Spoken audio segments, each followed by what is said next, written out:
going on, y'all? Welcome to Meatcranium barbecue review. Today I'm going to do a little dish that I did whenever I was in the Battle of the Kitchen just about a year ago. It was a cooking competition on Smoking and Grilling with AB's channel. Anyhow, Smoking and Grilling with AB, he's got like 633,000 subscribers now. It is crazy. In that competition, I had to make some combination tacos, and I lost by 4 votes because some hate from my first match carried over into my second match. I'll link that cooking challenge down below so y'all can watch that for yourself. Anyhow, inside that competition, we had to make some combination tacos. Not only did I make combination tacos, I also made some elote, which is street corn. I made the cream for the corn. I made a fish, ground beef, and a steak taco. But I didn't make just a regular flour tortilla taco, which is, to me, is kind of the lazy way. I actually formed the crunchy taco shells, which to me is the more technical way. And I also made guacamole, I made salsa, and I even made nachos to go with these things. And I am losing by 4 votes, and the guy I went against, he actually made some open-faced California burritos. I don't know. But anyhow, I lost, but hey, that's cool, whatever. Kent from Daddy Dutch Barbecue, he actually won that competition. Good for you, Kent. And I was pretty happy for him. In fact, I call him champ. So so anyhow, Smoke with Grill with AB, he has blown up, and let me tell you what, the guy has earned it. He's got 633,000 subscribers, and there's some other channels that have just completely blown up and have been gaining a mass amount of subscribers, and I'm really happy for these guys. I want to mention them right now. The first one is Cooking with CJ. He actually has 2 channels now. I can't remember what the other one is. It's Cooking with CJ and CJ Cooks, but anyhow, I'll link his channels down below so y'all can see that. He's blown up. He's gone up. And Tommy over at the Gallery Backyard Barbecue, he's recently blown up, especially with his new master built grill that he has. Man, I tell you what, he has some great content on there. Then the other one that's also blown up, and guys are all friends of mine, is Rico over Smoking Jazz Barbecue. And let me tell you, all these guys, they earn it. They have earned it. They haven't gotten like huge shout outs from a lot of bigger channels and everything else. These guys do the right thing. They promote, they work their ass off, and they promote themselves, and I'm really happy for these guys. Y'all go check all of them out. Their links will all be down below. Go send them some love. And in fact, the majority of you guys are probably already subscribed to Smoking and Grilling with AB's channel. But anyhow, I love those guys. Get started with Nacho's crunchy taco shells and some salsa. All right, so let's get started with the salsa. So everything's gonna be made with a pestle and mortar here, but everything can actually be put into a food processor if you want to. But however, I like to do everything by hand, and I like mine a little bit more chunky. I don't really like mine blended up. But here we have a jalapeno, have 3 tomatoes, have 1 big bulb of elephant garlic.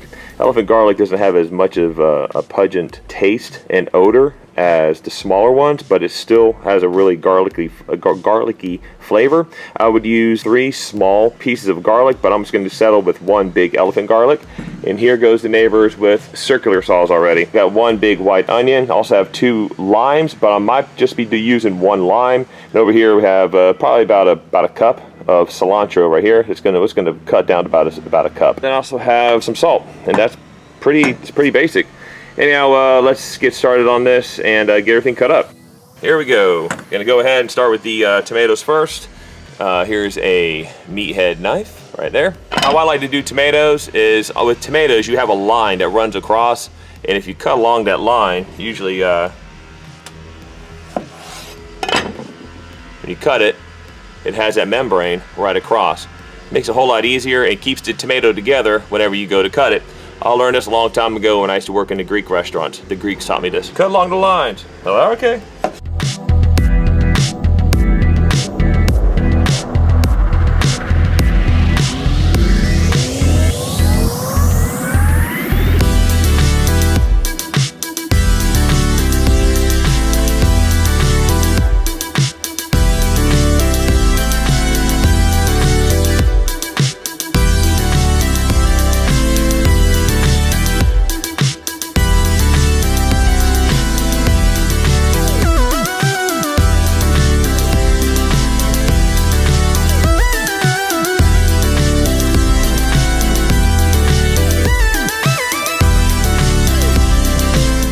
Okay, so here's a trick with garlic. In order to break down garlic, you can leave it kind of chunky like this, but salt, put salt in there.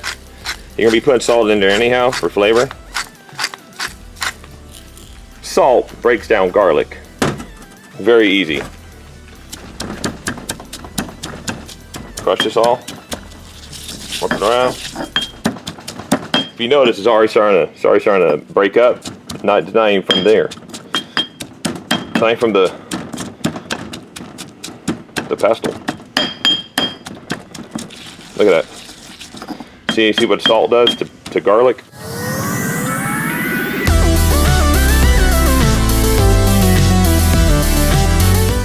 There you go. There's the garlic. That's done. That's part of the salsa is done.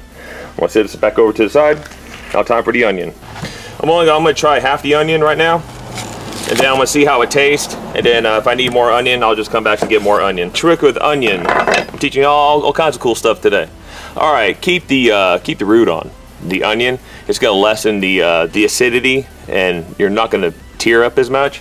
It also helps when cutting the onion as well. It keeps everything together.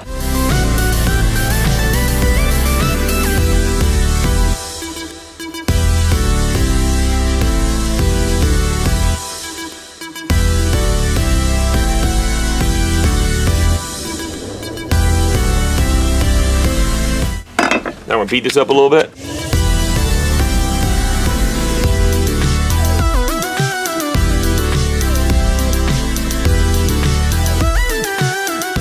There you go, that's done. Add the tomatoes. Add the tomatoes to that. It's getting kind of full now, isn't it? Set it over to the side. Now time for the cilantro. Trick with cilantro. Try to fold it and kind of get it all bunched together like this. Okay? Kind of squish it all together. Makes it a little bit easier to cut.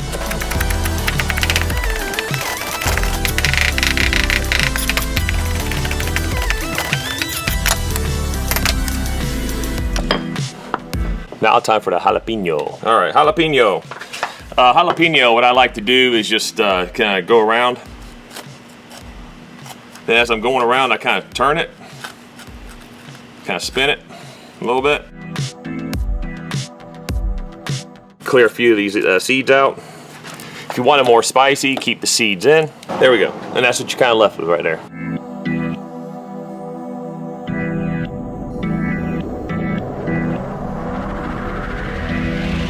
Comes time for a lime.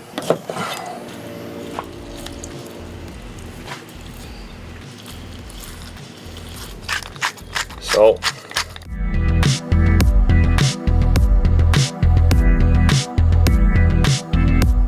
There you go. All right, so now it's time to taste it. Sure it's all well incorporated. Now this is how I like my salsa. I like my salsa a little chunky, but you can, once again, you can put it into a blender. You can blend it all up and make it like really, like almost like a baby food if you want to. So a lot of people like it. All right, let's give this a try. I think I might pulverize a little bit more. It needs more salt. Add a little more salt to it. Mix that around a little more. I'm thinking maybe a little bit more lime. So I'm gonna do another half a lime, so 1.5 limes in this. Half a lime going in. All right, let's give this another try with a clean spoon. That's exactly what it needed. I'm gonna put this in the fridge. I'm gonna let this chill out because I like a nice cold salsa to go with my nachos. And so yeah, put this in the fridge and I'll be back. All right, y'all, so in case while I'm waiting for the salsa to cool off in the fridge and get everything set for the nachos, if y'all want to get one of these here meathead knives, go to meatheadknives.com.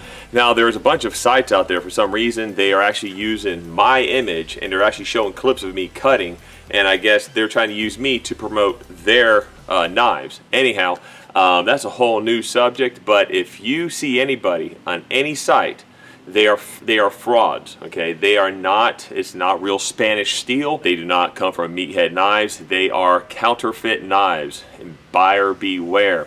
So anywhere else, the only place you can get a Meathead knife is on meatheadknives.com. Any other site that you see Meathead Knives, unless they're an affiliate, like Cooking with CJ is an affiliate, So if you go to Cooking with CJ's site for meathead knives, you can get one there too. Other than that, I can't remember the other places, but I'm probably gonna be exposing these places pretty soon. I've been gathering information, and I'm gonna be exposing those companies that are trying to use me to promote their knives, which is not cool. Anyhow, I'll be back in a little bit. All right, y'all, it's time to make the chips. So right now I have a cast iron pot. I've got it on my induction cooktop right here. Okay, so it's 0. So I'm gonna go ahead and put it to a 375 is where you want the oil. I got some vegetable oil. This may not be enough, so I went ahead and got about a little bit more just a little while ago. Want to do it by half the cast iron pan. Good thing I bought some more. I'm gonna wait for this to heat up, and I'll be right back. All right, while I wait for that to heat up, I'm using some Mission. It doesn't matter the brand. This is what I happen to come across. So this here is a count of 10. I'm gonna leave a couple in here to make some taco shells. Show you how to make taco shells. Got 7 of these. That's all you do. Come in 4s. There we go. That's it. And put these into the oil and fry them. Then they turn into some nice chips. So a little bit of water in there, see if it pops up. There we go, put some drops of water in there. Popping real good, so that's a good thing. So now you just take the corn tortillas that you just got done frying and slip them in. I don't do a lot of them. I don't like to crowd the pot. I just kind of just throw them in here. It don't take long. In case they start to bubble up like that, flip them over. Nothing beats some fresh corn tortilla chips. Just gonna leave them in here, just not too long. You don't want to use a flour tortilla. Flour tortillas aren't gonna fry up like this. How those look? I think they look pretty good, huh? They're about done. Gonna transfer them over to, I got a paper towel over here. Gonna transfer them over to here.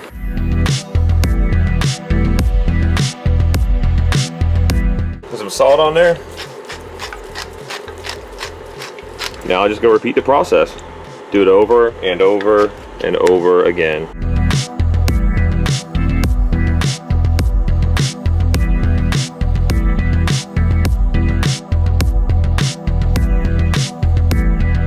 All right, so I've had these in there for a few minutes. It's time to move them over to the paper towel. Now you'll be able to feel in these nachos here, these chips are nice and hard. You'll be able to feel it.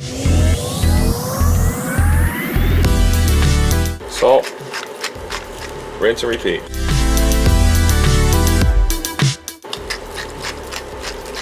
All right, I'm gonna go ahead and finish up the rest of these, and then I'll move on to the taco shells, how to make crunchy taco shells. All right, let's get on with how to make some crunchy taco shells here. These are actually my favorite way to eat tacos. What I personally use to make them is a tong and a spoon, okay? Okay, so I go ahead and slip the tortilla in, give it a few seconds, okay? Starts to bubble up, flip it over. That's where magic begins. I fold it over. Fold it.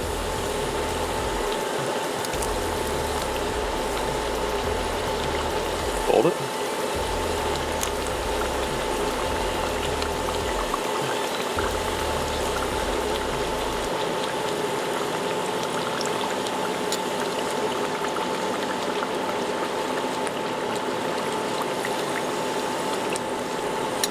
I'll flip it over. There we go.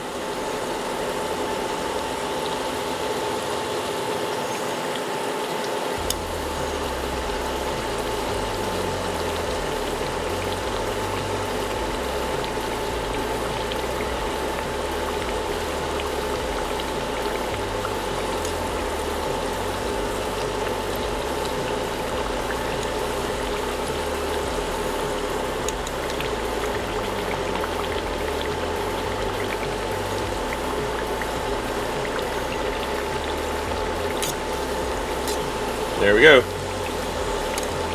It's kind of taking its own structure there.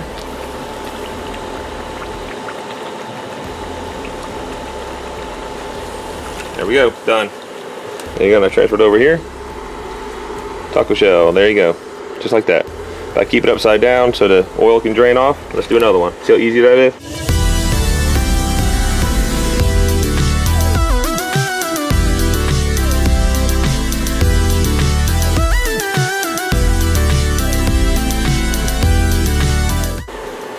Put it upside down, salt it. Here's the last one, slip it in. This is the way taco shells are really done, not little miniature burritos. You want to make sure your oil's about 380, 390 when doing like this, because it really helps cook it a lot quicker. Done. So there you go. Now you know how to make your own homemade nachos and also crunchy taco shells. Just like. All right, time for my favorite time of the video. Here's the salsa on top of the tortilla. Well, the chip. As you can hear, they're very crunchy.